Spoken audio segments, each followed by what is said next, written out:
Hi everyone, I'm Andy from Last World Boxing, and today we're going to be chatting about my top 5 heavyweights, British heavyweights of all time.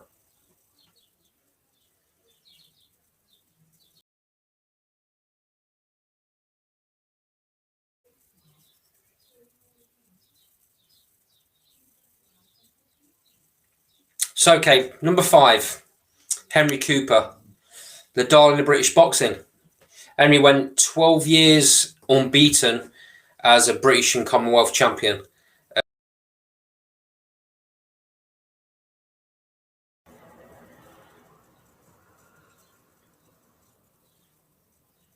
Okay, number 4, Anthony Joshua. Now, he's got his critics, but you can't take away from him the fact that he's beat everyone that's been put in front of him so far. Yeah, he's still got Tyson Fury to go and Deontay Wilder. But as to date, he's beat everyone that's been put in front of him. He had the one loss against Ruiz, as we know, but came straight back. A lot of people would have ducked that second fight, had a couple more fights before they went back in with him again. But Joshua stood up, took the fight, and performed so much better in that second fight.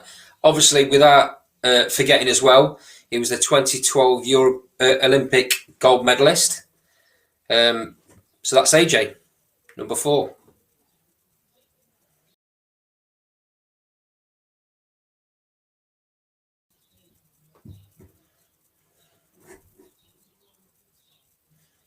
Number 3, Tyson Fury. So, for me, Tyson Fury is the best fighter in this era. Still to fight Joshua, so that question will be answered. But you can't take away from the fact that he beat Klitschko in his prime and did it in Germany in great fashion. Schooled him, really. He then had his troubles, as has been well documented, and come back losing 10 stone to beat Wilder. And in my opinion, twice. I know the record books don't say so, but beat Wilder twice. And he's going to beat him a third time quite convincingly.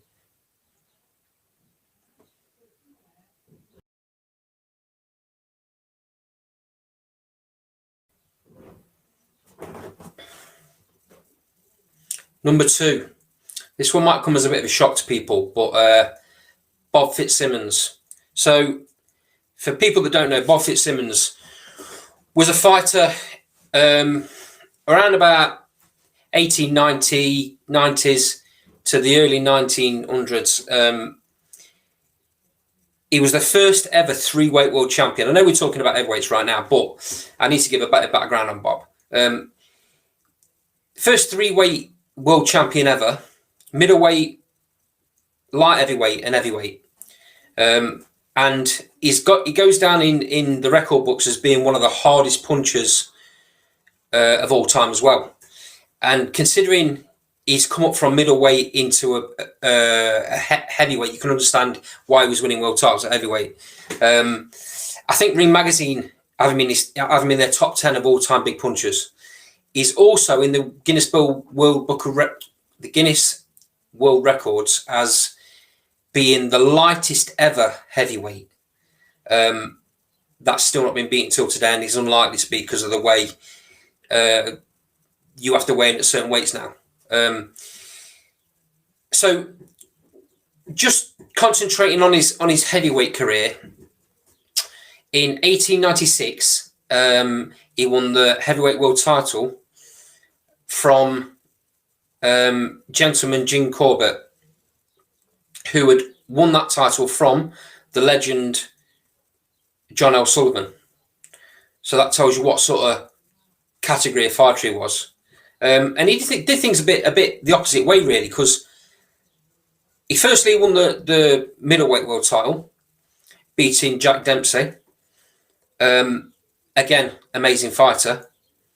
He then goes on to the heavyweight. Now, the reason he did that is because at the time there was no light heavyweight division. So he did things in reverse, and he went and won the heavyweight title. And then in 1903, he dropped down to win the light heavyweight world title because that division was made by then. And then after he won that, he went back up to heavyweight, finished his career. So that's the reason I've put him in the heavyweights. And he was that good a fighter that the only reason he don't top on man number one is because he didn't stay at heavyweight for his whole career. But absolute amazing fighter.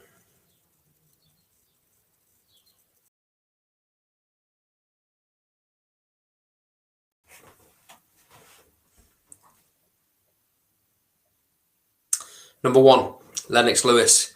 Easiest choice of the lot. Record 41-2-1. Won the gold medal at the 1984 Olympics, beating Riddick Bowe on the way. Beat everyone in his era with no trouble whatsoever. Only had 2 losses, and beat both of them in rematches as well. The only 2 fighters he didn't fight in his professional career were Riddick Bowe and Mike Tyson in the prime, but fought Tyson later on. But Riddick Bowe famously, rather than fighting Lewis, dropped the WBC belt in the trash. Mike Tyson, again, he was WBC champion when Lewis was in his prime and Tyson was in his prime. He dropped the belt rather than fighting Lewis.